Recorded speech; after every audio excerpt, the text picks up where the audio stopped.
ధనం చూసి వచ్చే బంధువులు, కీర్తి చూసి వచ్చే స్నేహితులు, అందం చూసి వచ్చే భాగస్వామి ఏదో ఒక రోజు నిన్ను ఒంటరిని చేస్తారు. డబ్బు నుంచి వచ్చే ప్రేమ దీపం లాంటిది. అది నూనె ఉన్నంత వరకే వెలుగుతుంది. మనసులోంచి వచ్చే ప్రేమ సూర్యుడు లాంటిది. అది సృష్టిలో ఉన్నంత వరకు వెలుగుతూనే ఉంటుంది. ఒడ్డుకి చేరిన వారి మాటలు ఒకలా ఉంటాయి. నీళ్లలో ఈదేవాడి ఆలోచనలు మరొకలా ఉంటాయి. ఒకరిది అనుభవం, మరొకరిది పోరాటం. ఈత వస్తేనే నీళ్ళల్లో బతకగలం, లేదంటే పోతాం.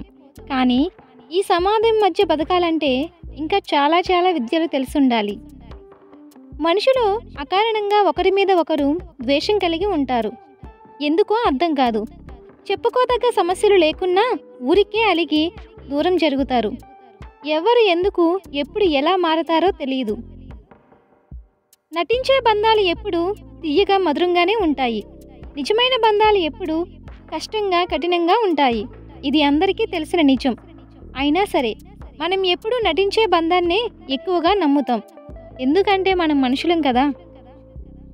జీవితం నిజాయితీపరుడిని ఏడిపిస్తుంది, నిందలు వేసేవారిని నవ్విస్తుంది, మాటకు కట్టుబడి ఉండేవారిని అవమానిస్తుంది, మాటలు మార్చేవారిని గౌరవిస్తుంది. నీలో మంచి చెడు రెండూ ఉంచుకో. ఎప్పుడు ఏది అవసరమవుతుందో తెలియదు కనుక ఎవరికి ఏది ఇవ్వాలో అది ఇవ్వడం నేర్చుకో. జీవితం పారే నది లాంటిది.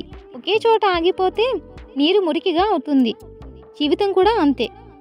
దూరమైన వారిని తలుచుకుంటూ కూర్చుంటే భవిష్యత్తు ఆగిపోతుంది.